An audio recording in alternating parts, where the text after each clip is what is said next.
بیایید با همدیگه رو راست باشیم. همه ما دوست داریم که پول بیشتری داشته باشیم. اما چطوری؟ با من همراه شو تا جواب این سوال رو بهت بدم. خبر خوب اینه که راه‌های زیادی برای افزایش درآمد وجود داره. اما تو این ویدیو قرار نیست راه‌های یک شب پولدار شدن رو یاد بگیریم. اینجا در کنار هم با یک پروسه روبرو هستیم. اگه قرار شغل خودت رو تغییر بدی یا یک شغل دوم انتخاب کنی یا افزایش درآمد رو در شغل فعلی خودت تجربه کنی، این پروسه مثل یادگیری ماهیگیری عمل میکنه. اما قبل از اینکه این پروسه رو بهت معرفی کنم، فراموش نکن که این ویدیو رو حتما لایک کنی. فعالیت تو دنیای مجازی اولین قدم تو این پروسه است. میدونستی که دنیای مجازی میتونه مثل یه معدن طلا برای افزایش درآمد باشه؟ بیا با هم دیگه چند تا آمار جالب رو بررسی کنیم. تا سال 2025 75% از مردم دنیا به اینترنت دسترسی خواهند داشت. این یعنی یه عالمه مشتری بالقوه برای ایده های تو. در سال 2023 تجارت الکترونیک 4.9 تریلیون دلار ارزش داشته و این عدد فقط داره بیشتر و بیشتر میشه. 81% از مصرف کنندگان قبل از خرید یه محصول اون رو داخل اینترنت جستجو میکنن. تمام این اعداد و ارقامی که با همدیگه بررسی کردیم داره بهت میگه اگه در آینده توی دنیای مجازی فعال نباشی، انگار اصلا وجود نداری. در هر شغلی که فعالیت میکنی باید برای حضور خودت تو دنیای مجازی برنامه ریزی بکنی. منظور از دنیای مجازی هم میتونه وبسایت، وبلاگ، شبکه‌های اجتماعی یا حتی تبلیغ‌های آنلاین باشه. چرا؟ فکر میکنم که خودت جواب این سوال رو میدونی. تو دنیایی که تکنولوژی داره به سرعت پیشرفت میکنه، حضور و فعالیت تو در دنیای مجازی اولین قدم برای توسعه شغل و افزایش درآمدت محسوب میشه. در واقع دنیای مجازی میتونه فرصت‌های جدید و جذابی رو به وجود بیاره. میتونی تو دنیای مجازی مشتریای بیشتری پیدا بکنی و یا کانکشن‌های کاری خیلی خوبی رو شکل بدی. حالا میخوام بهت چند تا نکته برای فعالیت تو دنیای مجازی رو یادآوری بکنم. اولین نکته حضور فعال و مستمر توئه. برای اینکه تو دنیای مجازی موفق باشی، باید به طور فعال و مستمر تو پلتفرم‌های مختلف حضور داشته باشی و محتواهای مفید و جذاب منتشر کنی. تعامل با مخاطبان دومین نکته‌ایه که باید براش وقت بذاری. به نظرات و سوالاتشون پاسخ بدی و بهشون در حل مشکلاتشون کمک کنی.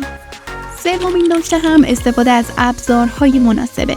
از ابزارهای مختلف آنلاین مثل ابزارهای بازاریابی دیجیتال و تجزیه و تحلیل داده برای افزایش اثربخشی فعالیت‌های خودت تو دنیای مجازی استفاده کن. آخرین نکته هم یادگیری و بروز بودنه. خودت میدونی که دنیای مجازی دائما در حال تغییره. بنابراین برای اینکه تو این فضا موفق باشی، باید دائما در حال یادگیری و بروز بودن باشی. میرسیم به دومین قدم توی این پروسه. افزایش مهارت و یادگیری رو تبدیل به یک عادت کن. فرقی نمیکنه که تو چه شغلی هستی، خانوم باشی یا آقا، جوون باشی یا با تجربه. افزایش مهارت‌هات همیشه یه بازی برد محسوب میشه. چرا؟ چون یه مطالعه توی آمریکا نشون داده که کارمندایی که مهارت‌های خودشون رو ارتقا دادن 22% افزایش حقوق داشتن. توی یه تحقیق دیگه هم مشخص شده که 70% کارمندایی که توی دوره‌های آموزشی شرکت کردن ارتقای شغلی پیدا کردن. پس یادت باشه با افزایش مهارت‌هات میتونی مثل یه موشک توی شغلت پیشرفت بکنی. میتونی کارهای جدید رو به عهده بگیری، مسئولیت‌های بیشتری رو قبول بکنی و پله‌های ترقی رو یکی پس از دیگری طی بکنی. طبیعتاً هر چقدر مهارتت بیشتر باشه، توی بازار کار ارزشمندتر محسوب میشی و میتونی حقوق و مزایای بهتری رو دریافت کنی. تبدیل کردن یادگیری به عادت و افزایش مهارت‌هات میتونه رضایت شغلی رو برات فراهم بکنه. چون وقتی مهارتت رو افزایش میدی، از کارت بیشتر لذت میبری، اعتماد به نفست بالاتر میره و توی انجام وظایف حس رضایت بیشتری پیدا میکنی. برای اینکه یادگیری و افزایش مهارت رو تبدیل به یک عادت بکنی، باید 7 قدم رو طی بکنی. اولین قدم اینه که علاقه خودت رو بشناسی. اول از همه ببین چی دوست داری یاد بگیری، اینطوری انگیزت برای یادگیری هم بیشتر میشه. دومین قدم هم اینه که هدفت رو تعیین بکنی. مشخص بکنی که میخوای به چه مهارت‌هایی برسی و برای رسیدن به اهدافت برنامه‌ریزی بکنی. سومین قدم هم اینه که از منابع مختلف استفاده بکنی. کتاب، مقاله، دوره‌های آنلاین، وبینار، کارگاه‌های آموزشی، منابع بیشماری هستن برای یادگیری تو. چهارمین قدم تمرین کردن. یادت نره که هیچ چیزی مثل تمرین نمیتونه مهارتت رو افزایش بده. پنجمین قدمم اینه که با متخصصین حوزه خودت ارتباط برقرار بکنی. با افراد با تجربه توی زمینه کاریت صحبت کن و از تجربیاتشون استفاده کن. ششمین قدم صبور بودنه. یادگیری یه فرایند تدریجیه. صبور باش و ناامید نشو. آخرین قدمم اینه که باید از یادگیری و افزایش مهارت‌های خودت لذت ببری. یادگیری رو یه کار سخت و طاقت فرسا نبین. ازش لذت ببر و از هر لحظه‌اش استفاده کن. مطالعات نشون داده که افزایش مهارت میتونه تا 30% به درآمدت اضافه بکنه. برای مثال فرض کن که تو یه برنامه‌نویس هستی که با افزایش مهارتت میتونی تو پروژه‌های پیچیده‌تر شرکت بکنی، از ابزارهای جدیدتر استفاده بکنی و به یک متخصص تبدیل بشی. پس نتیجه چی میشه؟ افزایش مهارت یه سرمایه‌گذاری بلند مدته که سودش رو تو تمام مراحل زندگیت میبینی. پس منتظر چی هستی؟ از همین الان شروع کن. میرسیم به قدم سوم این پروسه، افزایش مهارت ارتباطی. فرقی نمیکنه که تو چه شغلی مشغول به کار هستی، از پزشکی گرفته تا مهندسی، از بازاریابی تا هنر. مهارت ارتباط قوی حکم کلید دروازه ثروت رو برای تو داره. بیا تا بهت بگم چرا. مهارت ارتباط قوی اعتماد میسازه.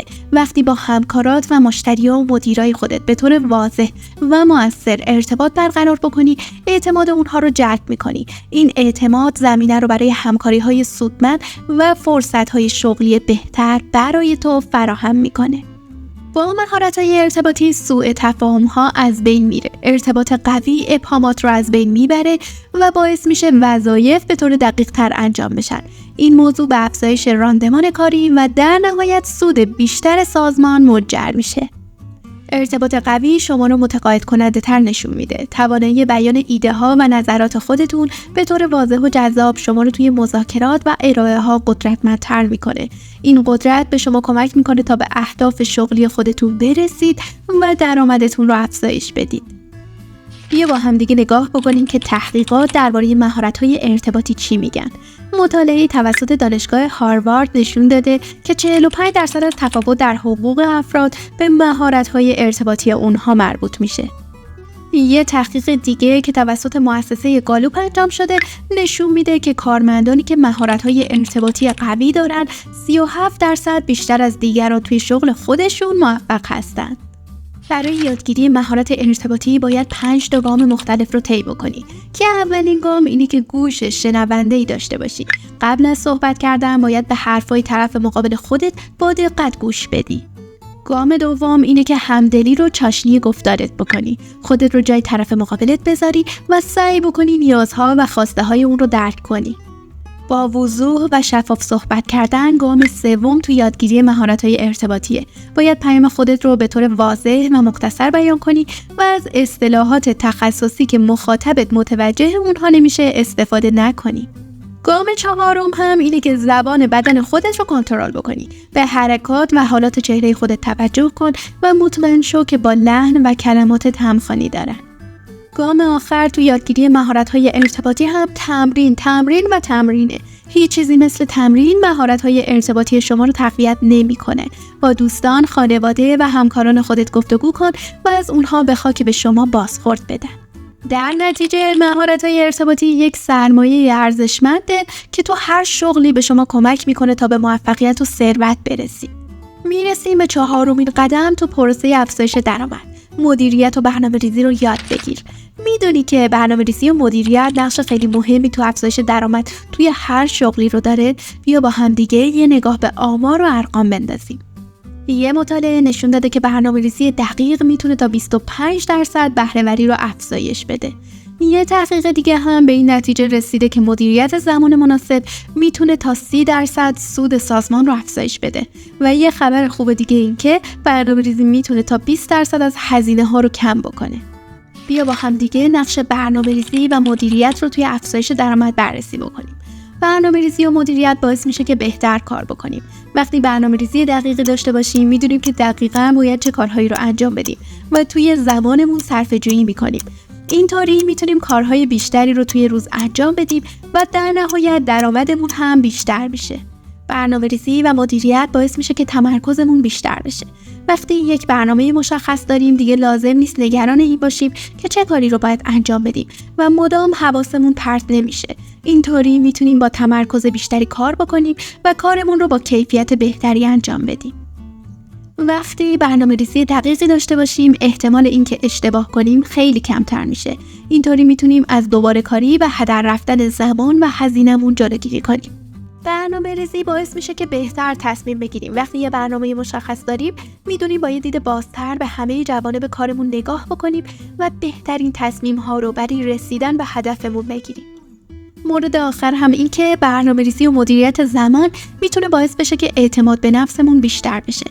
وقتی برنامه‌ریزی دقیقی داشته باشیم و کارمون رو طبق برنامه پیش ببریم، اعتماد به نفسمون هم بیشتر میشه. اینطوری میتونیم با قدرت بیشتری کارمون رو انجام بدیم و به موفقیت‌های بیشتری برسیم. میرسیم به پنجمین و آخرین قدم پروسه افزایش درآمد، یعنی سرمایه‌گذاری. میدونی که سرمایه‌گذاری یکی از کلیدهای اصلی افزایش درآمد تو هر شغلیه. شاید با خودت بگی که این فقط برای آدم‌های پولدار یا کسانیه که توی بورس و این چیزها کار میکنن صدق میکنه. اما نه، این موضوع برای همه ما، چه کارمند باشیم چه کارآفرین، اهمیت زیادی داره. با من همراه شو تا دلیلش رو بهت بگم، چون پول تو با گذشت زمان ارزشش رو از دست میده. تورم مثل موریانه‌ایه که به جون پولمون میفته و هر روز از قدرت خریدش کم میکنه. سرمایه‌گذاری به پول ما کمک میکنه تا با تورم مقابله بکنه و حتی ازش جلو بزنه. همه ما میتونیم با هر مبلغی سرمایه گذاری کنیم. لازم نیست میلیون ها تومان پول داشته باشیم تا بتونیم سرمایه گذاری کنیم. حتی با مبالغ کم هم میتونیم شروع کنیم و به مرور زمان سرمایه‌مون رو افزایش بدیم. سرمایه گذاری به همون کمک میکنه تا به اهداف مالیمون برسیم. میخوای یه خونه بخری، یه ماشین جدید بخری یا یه سفر دور دنیا بری، سرمایه گذاری میتونه بهت کمک کنه تا به این آرزوها برسی. حالا بیا با هم دیگه یک نگاه به آمار و ارقام بندازیم. طبق گزارش بانک جهانی، متوسط نرخ تورم در ایران در سالهای اخیر حدود 20% بوده. این یعنی اگر 10 سال پیش 100 میلیون تومان پول داشتیم، الان فقط 50 میلیون تومان قدرت خرید داره. با سرمایه گذاری در بازارهای مالی جهانی میتونیم به طور متوسط سالیانه 20 تا 30% سود کسب کنیم. این یعنی میتونیم پولمون رو 2 برابر یا حتی 3 برابر کنیم. طبق تحقیقات، افرادی که سرمایه گذاری میکنن در بلند مدت ثروتمندتر از کسانی هستند که سرمایه گذاری نمیکنن. من اسم این 5 قدمی که با هم دیگه بررسی کردیم رو پروسه افزایش درآمد گذاشتم و خب رسیدیم به انتهای این ویدیو. امیدوارم که از این 5 راهکار برای افزایش درآمد خودتون استفاده بکنید و به نتایج دلخواهتون برسید. یادتون باشه که هیچ کس به جز خودتون نمیتونه زندگیتون رو تغییر بده. پس همین الان دست به کار بشید و برای رسیدن به اهدافتون تلاش بکنید. راستی اگر سوال یا نظری دارید حتما توی کامنت ها بپرسید، چون خوشحال میشم که بهتون کمک کنم. توی کانال یوتیوب دانشگاه کسب و کار ویدیوهای دیگه‌ای هم درباره شغل، درآمد و موفقیت وجود داره که میتونید اونها رو تماشا بکنید. برای اینکه از ویدیوهای جدید ما با خبر بشید، کانالمون رو سابسکرایب کنید و زنگوله رو هم فعال کنید. یادتون نره که بهترین سرمایه‌گذاری روی خودتونه. توی ویدیو بعدی میبینیمتون.